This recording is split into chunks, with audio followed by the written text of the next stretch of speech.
This is Duke University.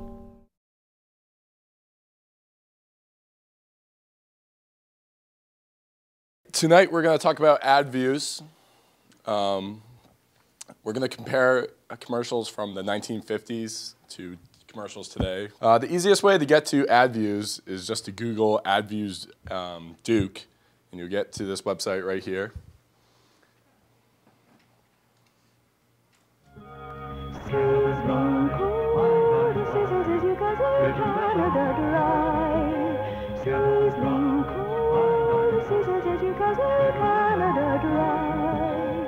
Summer is coming! Summer is coming! Hello, Hardee's. Well, hello, Hardee's.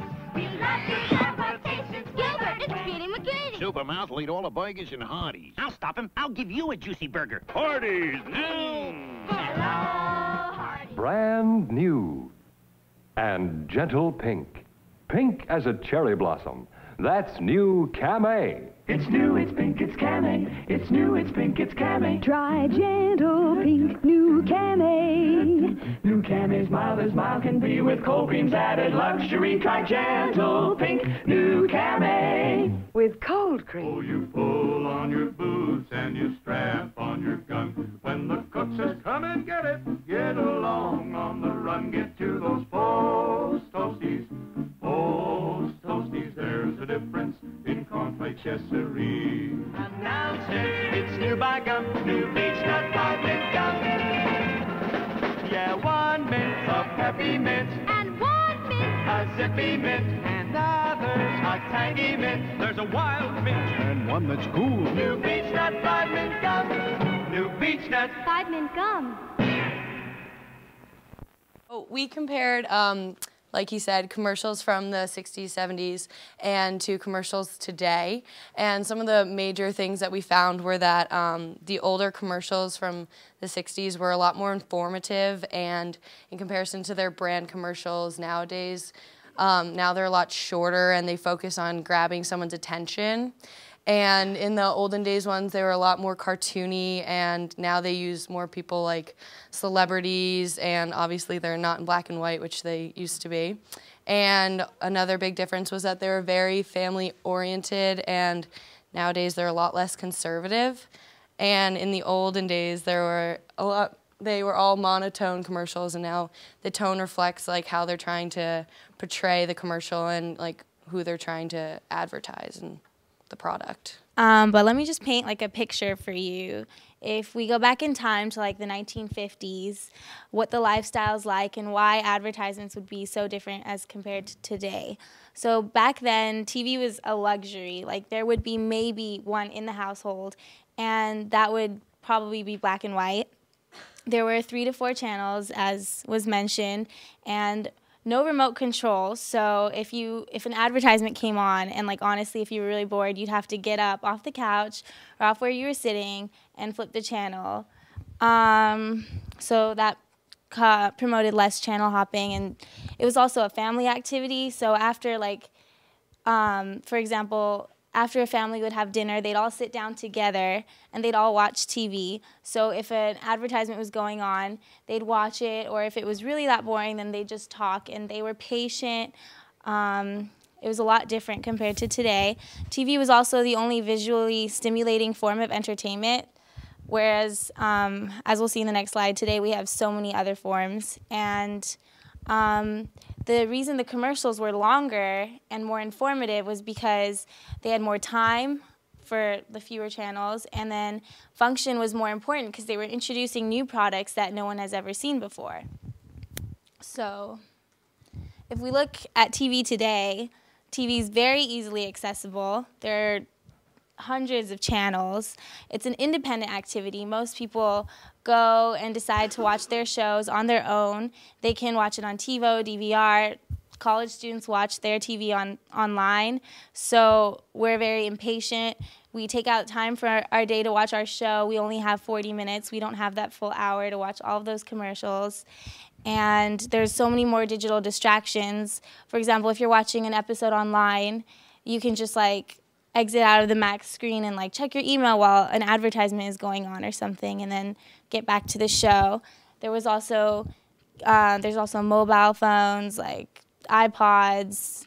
And then, like I said before, we have busier lives. And now it's all about grabbing the consumer's attention because we already know what the product is going to be like. So it's not as important to know the details of how it works because first we have to get interested and then we'll go to find out. We picked a variety of products, and as we show them, we want you guys to think about these 4 main points.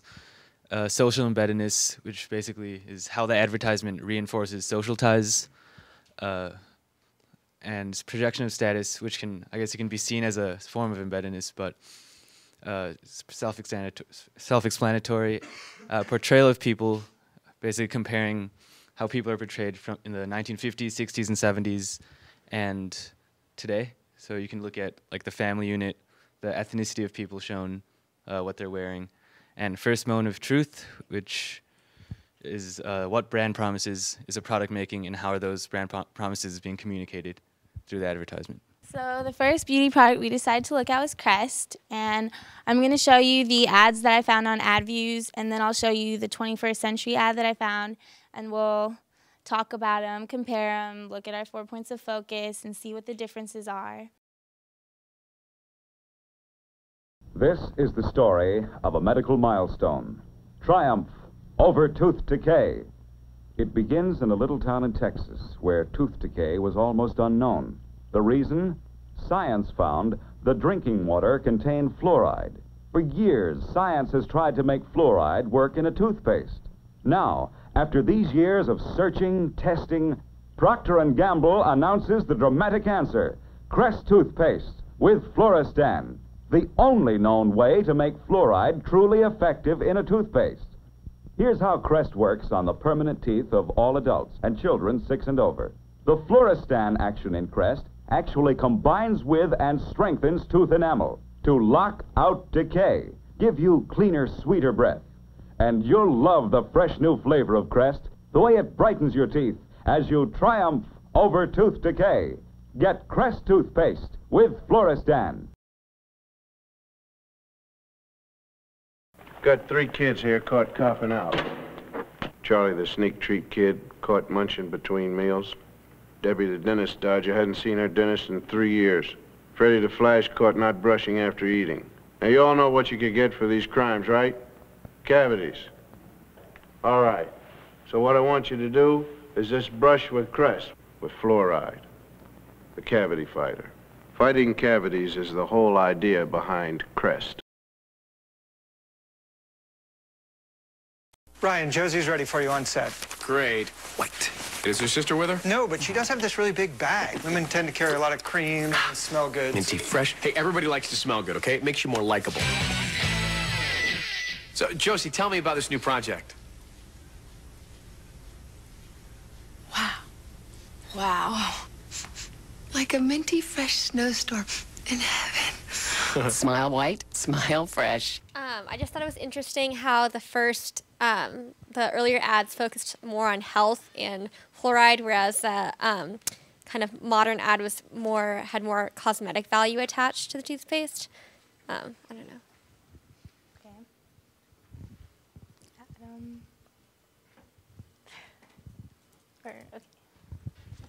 And kind of on a similar note, it's interesting that the old ads were longer and, really emphasized health and the science behind the breakthrough. But the newer ads, instead of talking in depth about the product details, they use someone like Ryan Seacrest, who is often made fun of in the media for being a metrosexual or very concerned with his hygiene and his grooming to sort of symbolize the cosmetic effect of the toothpaste. The other thing you need to understand is that because of the fragmentation of all the channels, you've got to run more ads to get to the same percent of population. You can't afford to have 1-minute ads, 60-second ads, like you could in the 50s when there was, 3 channels. When I started with P&G on some of our big launches for the 3 major networks, we would get our ad placed at the same time on all 3 networks. So anybody that channel surfed would still see the same ad. With the 200 channels that there are now, you're just not able to do that as a marketer. It would cost you too much. So that's another reason for shorter length ads. This is Mr. John Barry Rogers. He feels weak as a kitten, so stuffed up with a cold. He could take aspirin and go to bed. It's good for pain and fever. But aspirin doesn't relieve nasal congestion that can ruin sleep. That's why Mr. Rogers never goes to bed with a cold without Vicks Vaporub. Vaporub helps relieve breathing congestion 8 full hours. Delightful. Vaporub eases cold, achy muscles, and all night through for 8 full hours, he'll breathe in Vaporub vapor medications. They help clear stuffy nose, soothe irritated throat, relieve upper bronchial congestion. Vaporub helps him sleep all night, wake up on his way to feeling strong as a tiger. Mr. John Barry Rogers never goes to bed with a cold without Vicks Vaporub. Neither does his father, his mother, or his big sister Sue. All the family get 8-hour all-night relief with Vicks Vaporub.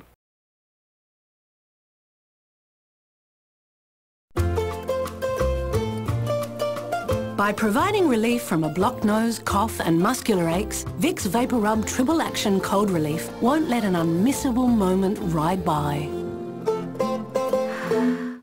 One that I noticed was that it was still like the mother's job, even in the 21st century, to like take care of and administer the Vicks to the child in both commercials, even though in the first one they showed like everybody in the family using it, so they clearly knew how to, not that it's difficult. True. Another thing I noticed was that there was music in the second commercial, which leads into the talk about tone and the difference in tone between the two decades. Yeah. Oh, sorry, there's no. All right. You?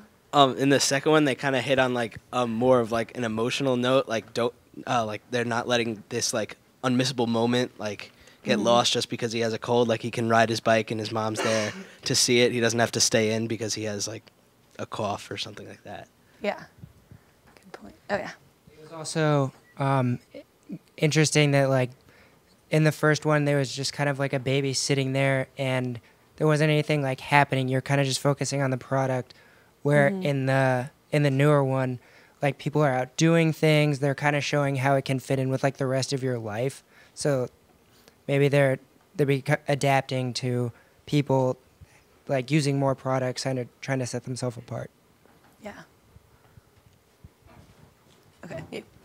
Well, just kind of expanding on that, I thought it was interesting how we talked about how in the 21st century, or nowadays people have shorter attention spans, and then even the length of the commercial is one thing, but then the subject of the commercial is geared to that too, because like we were saying, the one from the 60s or the 70s shows that you can use Vicks to go to sleep.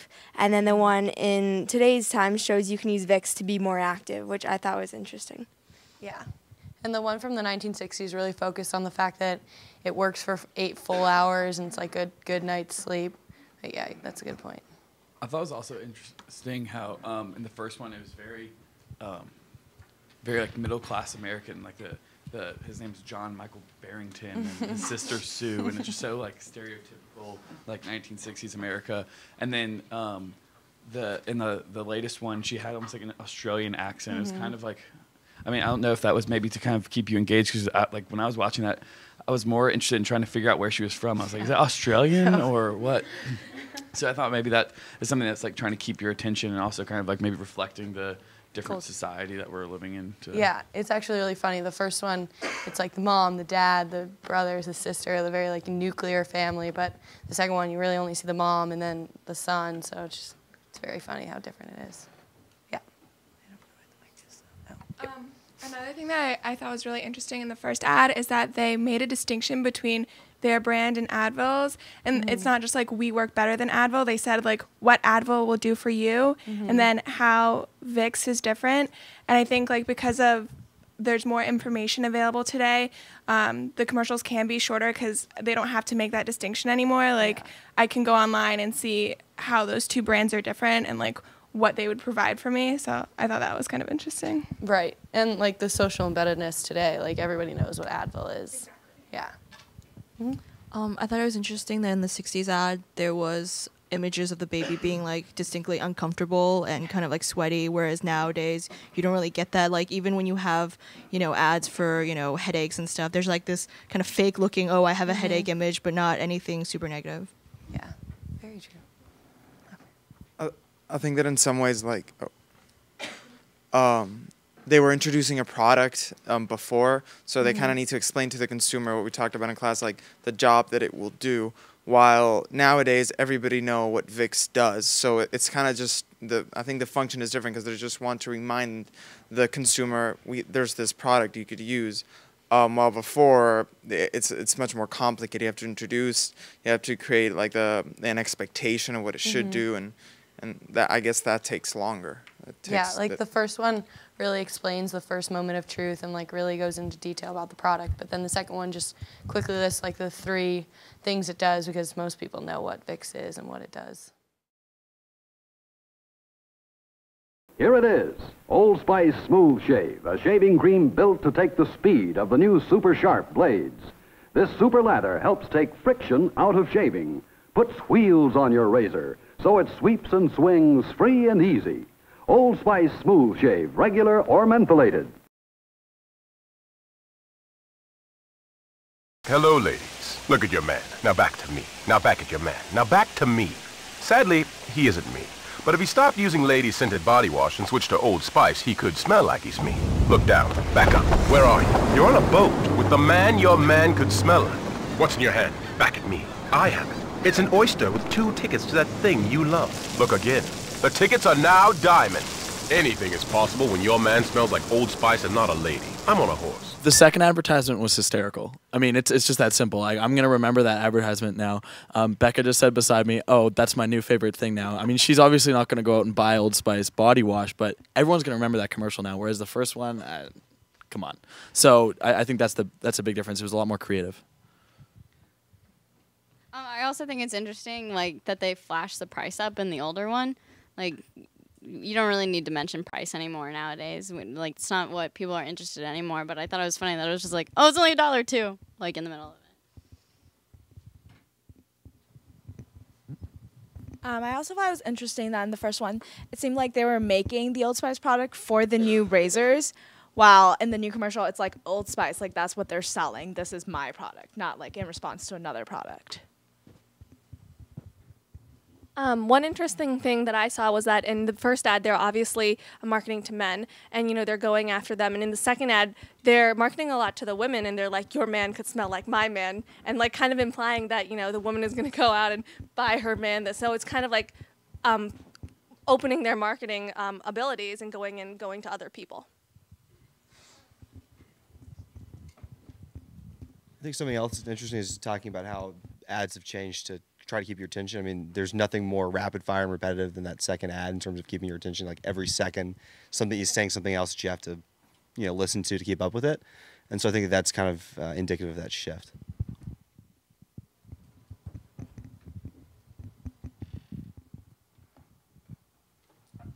Another thing you notice is like how in the ad from the 70s or the 60s, whichever one it was, they have that same guy whose voice just keeps coming. And it's like every single ad we've seen from that time period has been that guy. Whereas in this ad, and Old Spice has actually made a couple of commercials with this guy now, and like they're all memorable, and he's just some random guy who like I've never seen in any other commercial before.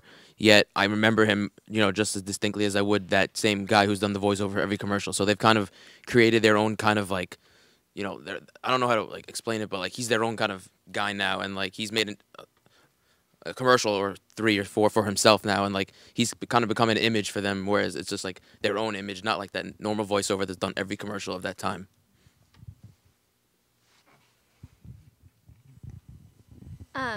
Yeah, I think there's this whole kind of memory factor, and also just I guess, I don't know, word of mouth kind of thing. So like when we saw with the new like Google Super Bowl ad, it's this new unique way or advertisement that people are talking about because it's so interesting or quirky. And I think so people are going to go and look this up, or, you know, people in this class might be like, oh, I saw this hilarious ad. So I think there's also this word of mouth thing where you might not watch an ad, you know, initially, but then you might hear about it and go back and look it up on YouTube or something. So. It's also interesting how the first ad is way more utilitarian in nature, in that it's like a value proposition that for $1 here, like they're advertising the price, you get a smoother, faster shave. So it's talking about like the kind of abilities of the product and its value, whereas the second one is way more of an experience, which is, I think, as people try and build their brands, is what you want to be, because you want to distance the product from the price, so it's not commoditized, it's rather like a strong brand. I think Old Spice has been able to build a brand for themselves.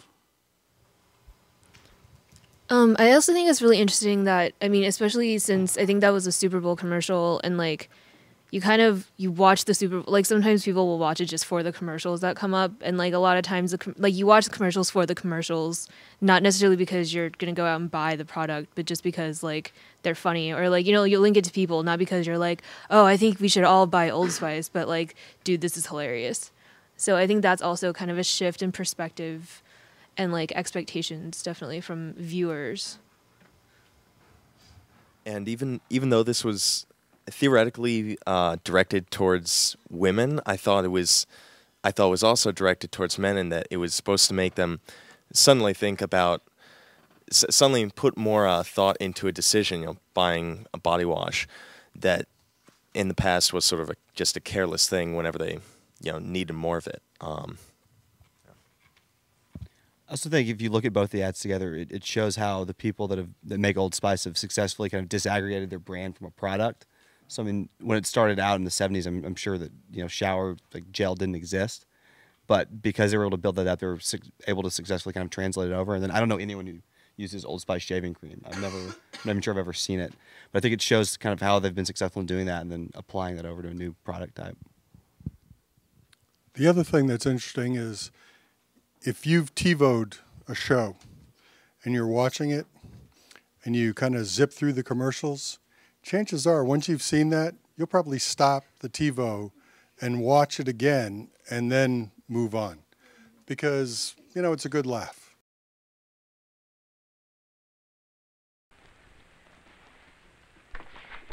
I told you the PTA's coming tonight, George. I'm too busy for nonsense. PTA, huh? Gonna serve your coffee? If you joke about my coffee again, you hear, Mrs. Olson, like a broken record. Well, it's one committee member to another. Maybe you should try Folger's coffee. Why Folgers? They blend it special. Folgers uses mountain-grown coffee. Mountain-grown? Yeah, that's the richest kind. Bet your husband tastes the difference. Mrs. Olson, I'll try Folgers on him tonight. How about another cup, honey? You seconds on my coffee? Tastes kind of great tonight. See? No trick to making coffee. All you need is a better coffee. Folgers. Try Folgers, the mountain-grown coffee. Mountain-grown for better flavor. So just trying to emphasize how effective that advertising technique was to have a rockapella, such a great theme song, really catchy. I wanted to show this video that some random college girls made.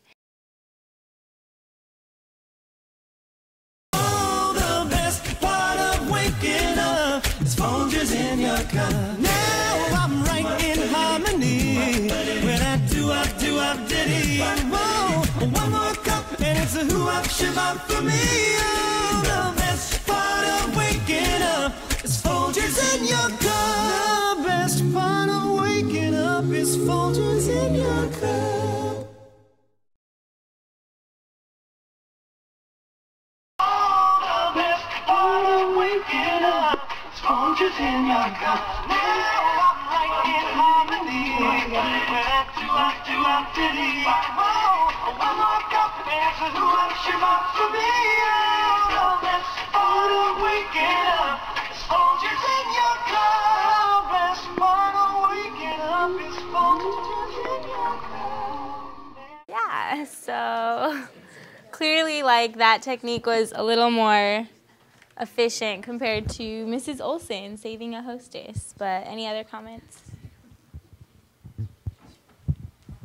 Well, I think it showed just how successful their marketing campaign is by, you know, they had some, you know, 4 random college girls make a video, and that, you know, that passes along their message to other people, and just like the viral campaign they're running. So I think they have a very successful campaign. And if you go on YouTube, there's actually plenty more of people, all kinds, just trying to sing the song. I also think it's interesting to see that, like we talk about first moment of truth, and like in these older commercials, it's like not necessarily a first moment of truth because there's always like a backstory in these commercials. So like they're talking about like, oh, the PTA, and then you get to the fact that you want Folgers because it's better tasting, and then it also reflects like changes in like social norms and stuff like that. You want it because it's better tasting, but now they don't even really say anything about the taste. But like the best part of waking up is that you can just have Folgers and you're up and ready to go. Exactly, because now they already know what the product is. They know all about it. It's just advertising and reminding people that they want to drink Folgers when they wake up in the morning. I thought another interesting point, just kind of going off of that, is how in the 1960s it was like a nighttime thing to drink coffee. But then when you go to the 1984 ad and the 21st century ad, it's waking up. There's not really an advertisement for drinking coffee at any other time except for in the morning. So that's AdViews. It's a great website. You should visit it, learn a lot about ads. Produced by Duke University. Online at duke.edu.